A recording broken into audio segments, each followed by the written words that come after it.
Sanibona, phinde nibingelele nje futhi namhlanje ngaleli thuba ngalomzuzu ngaleli hora. Simbonge omkhulu, omangalisayo, owesabekayo, othandekayo, obabazekayo, oyingcwele, uyise wenkosi yethu uJesu, umnini mandla wonke, yena ozungeza ama-L24 nezidalwa ezine, ehlala ekhaya ezulwini, yena obabazekayo, ongukuhle njalo ngaso sonke isikhathi, oyisisombululo njalo ezinkingeni zonke. Alukho uhlobo lenkinga uNkulunkulu angakwazi ukuthi alisolve, alukho uhlobo lwa-X uNkulunkulu angakwazi ukuthi alilungise noma alisolve. Kuwona konke ngaso sonke isikhathi bantu baNkulunkulu masiliphakamise njalo igama lakhe sisudumo maluye kuye omkhulu wesabekayo ongcwele ongabonwayo. Kuhlezi kukuningi bantu baNkulunkulu esingakhuluma ngoNkulunkulu, kuhlezi kuningi esingakukhazimulisa ngayo because ufana nomuntu othanda umyeni wakhe, kuhlezi kukuningi angakhuluma umyeni wakhe ukuthi yazi nje mina umyeni wami Nkosi yami ave ngichaza masenza ukuthi, yazi ave ngichaza mase ngiphathela into ezimnandi, ave ngichaza masenza kanjena nakanjena. Yo bantu baNkulunkulu kuhlezi kumnandi ebukhoneni baNkulunkulu, uNkulunkulu uhlezi esichaza. Yabo nje uNkulunkulu Nkosi yami mase sifika kwizambulo, efika kwizibonakaliso uNkulunkulu bantu baNkulunkulu. Ngiyafisa ukuthi bonke abantu balizwe lolu thando, uthando olungakhokhelwa mali, uthando olungagijingelwa olungenzela lutho, uthando olungakhalisi kodwa uthando olumnene, uthando olunokuthanda, uthando olunokuthula, uthando oluhle, uthando olungapheliyo, uthando lwaphakade futhi olunesithembiso esizofezwa ngempela, engafani ney'thembiso zabantu ezithembisa zingafezi. Noma umuntu efisa athi uyala Nkosi yami kodwa kugcine kungafezekanga egcine, noma kuthatha isikhathi eside lesi, kepha uNkulunkulu akathathi eside isikhathi kodwa uthatha esanele isikhathi ngoba uqonda konke, wazi konke futhi ungohlakaniphile ongcwele ngaso sonke isikhathi. So bantu bakaNkulunkulu nanamhlanje fisa sazi siqonde ukuthi kuzona zonke izinto esizenzayo uyakutshengisa ukuthi wena ufuze bani, because yonke into ihamba ngama-genetics. Sazi ukuthi njengoba siyimphefumulo siyisicu sikaNkulunkulu. Yes, inyama le, yazi inyama ingafuza abantu abaningi, inyama ingafuza mhlawumbe umzala wakho, ungafuza ugogo wakho, ungafuza uma wakho, ungafuza ubani so unamehla ama wakho, uwave ufana noma wakhe, ufana nosisi wakho, ufana nogogo wakho, ufana nobani bani ngenyama, ngezenza ababezenza kuphi enyameni, ngama-genes, ngendlela ababukeka ngayo nangendlela abangayo, kepha ngoNkulunkulu ukufana kwethu naye. Because abantu abaningi bake bayibuze and nami sengayibuza bathi uNkulunkulu because sasikhula kunesisho sithi sonke siyafana. Uyibuza ukuthi kanjani? Ngoba phela asifane, omunye umpofu, omunye udark, omunye umude, omunye umfishane, and ungaze ngathola ngokukhulu ukuthi sifana ngemphefumulo because isicu sethu, our souls, umphefumulo ovela kumdali wamazulu nomhlaba, iwona esifana ngawo nabo bonke abantu abakhona lapha emhlabeni because nabo bathola imphefumulo kaNkulunkulu. Nakuba abaningi imphefumulo yabo beyidayisa, beyilahla laphayana, benza noma yini abathanda ukuthi bayenze ngesikhathi sabo because kahle kahle imphefumulo kaNkulunkulu, uNkulunkulu engawulanda noma yinini, engawususa noma yinini, kepha wena kuya ngokuthi uthatha siphi isinqumo ngasiphi isikhathi, kephi, kanjani. So kona konke abantu baNkulunkulu mawuzazi ukuthi ufuze bani, uthathaphi lo mkhuba, uyithathaphi lento oyenzayo. Izenzo zakho zitshengisa ukuthi ufuze bani, izenzo zakho zitshengisa ukuthi u-inherit kubani lonto leyo. Indlela okhuluma ngayo uyithathe somewhere because abantu abaningi njengamanje sebe-influence izinto abazibukayo. Athi umuntu ngifuna ukugqoka njengosibanibani egqoka, uyi-role model yami, uyi-role model nami uConnie Ferguson, nami ngifuna ukujima njengayo, ngifuna ukuba fit njengayo, ngifuna ukwenza njengayo. Uyithathephi yonke le nto leyo? And kunezinye izinto ozithola ngama-genetics, ngofuzo oludlulelayo, thola ukuthi awuzoyikhethela.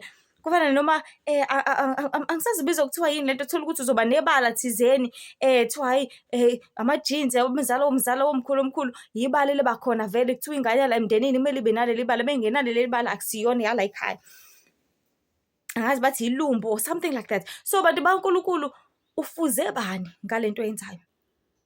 Ufuze bani ngalesi sono? uJesu wayephuza yini lapha emhlabeni? Khumbula ukuthi ababephuza wenzani? Wabathela inkalvasi. uJesu wayebhema yini? Yesu wayehlala nabo ababhemayo kodwa bakhuze batshele indaba zabo. uJesu wayengumqambi manga yini? uJesu wayenza, ufuze bani ngalento leyenzayo? Because iBhayibheli liyasiyaleza abantu baNkulunkulu, incwadi engcwele le kumele siyifunde njalo, sizondle ngayo. Iyasiyaleza ukuthi masifuze uNkulunkulu, isho njalo icula amasabatha ithi mangifuze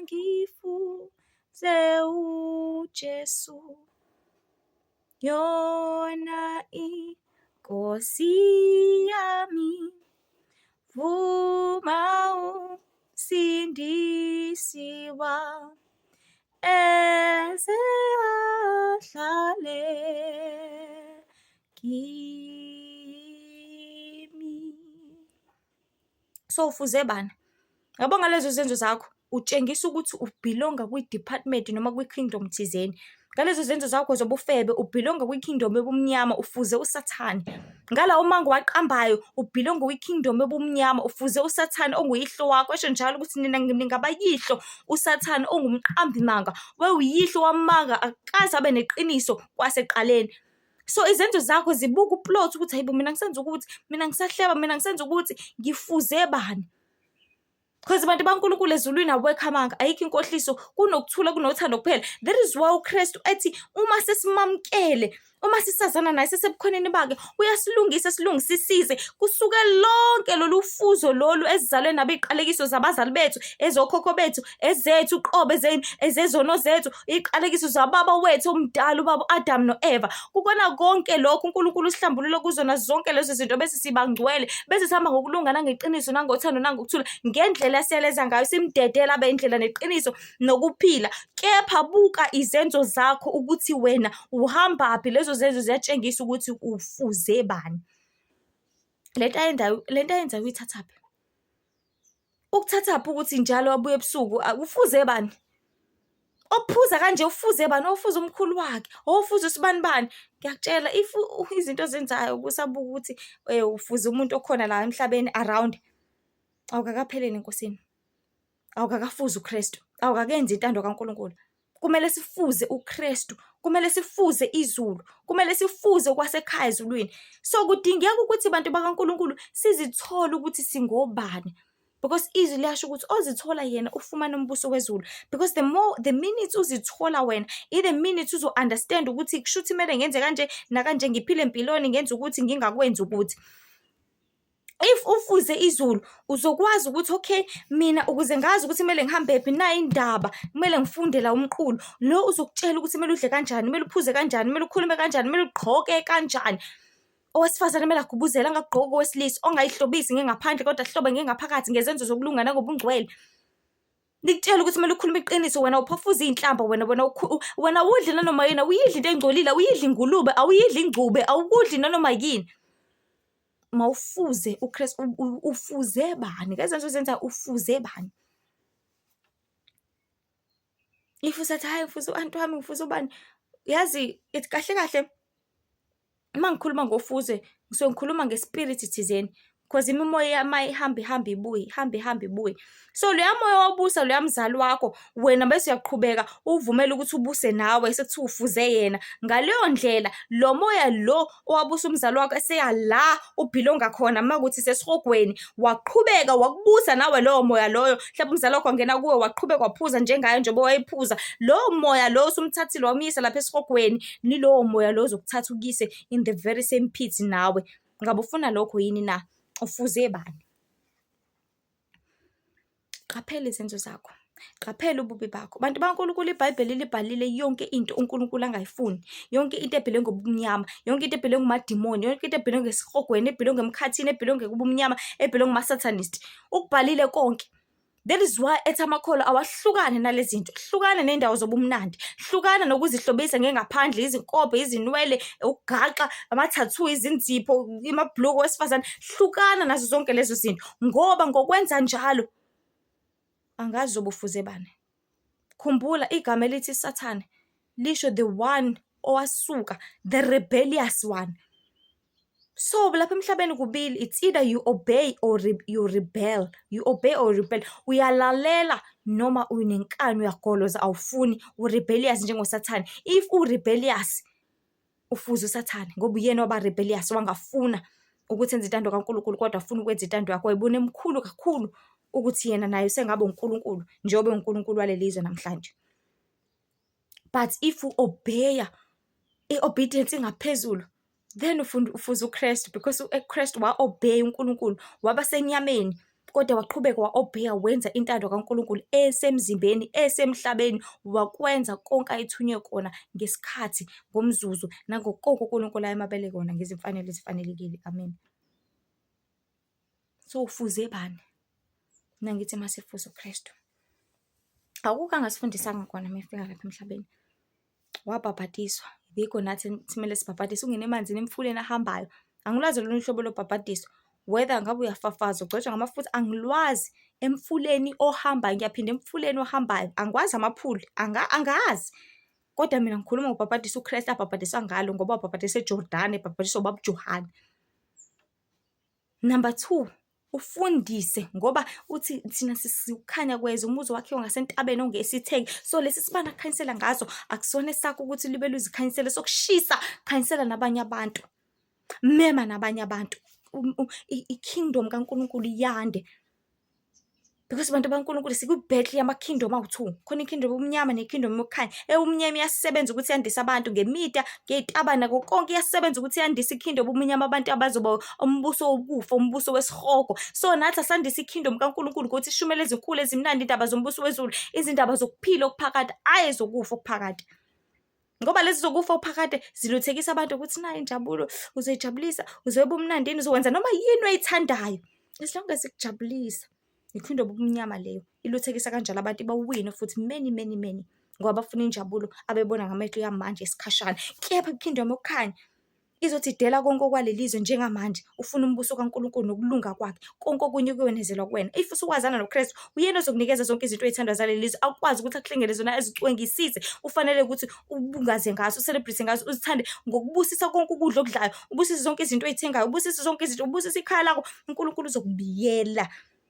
Uthandani? Uthanda inyama? Uzothi kulungile mntanami, uzoyidla nenyama, kodwa ngizokubiyela khona la emzini wami, phansi kophahla lwami.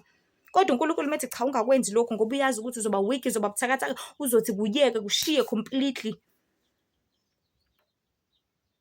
So bantu bakaNkulunkulu, ufuze bani? So uKristu wabhabhadiswa, nathi ufuna senze njalo.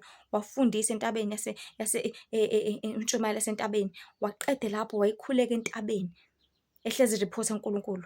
Thina ngabe siyakhuleka yini? Noma uthandaza ngaleso sikhathi qeda uyilalela. Wazila ukudla 40 days. Abazalwane basazila kodwa, noma bathi hawu phela sesinoshukela, sesinanani. Ngeke ngikwazi, ngivele ngishawe isiyezi, ngiphathwe ikhanda. Ubani onqoba yonke leyo nto leyo bantu baNkulunkulu? Ngoba uNkulunkulu udalile amazulu nomhlaba. Ubani ongumnini mandla wonke kahle? Ngoba uyena umuhle, obabazekayo, othandekayo. So kona konke bantu baNkulunkulu, masifuze izulu, masifuze uKristu. Sana namhlanje izinkulu ezimnandi, indaba zombuso wezulu zithi bantu phendukani, ngoba umbuso wezulu usosondele. Nihlenga nisinde, sinibhabhadise, ngoba ukuphela kwezinto zonke sekufikile, kanti ukufa kuseduzane kakhulu.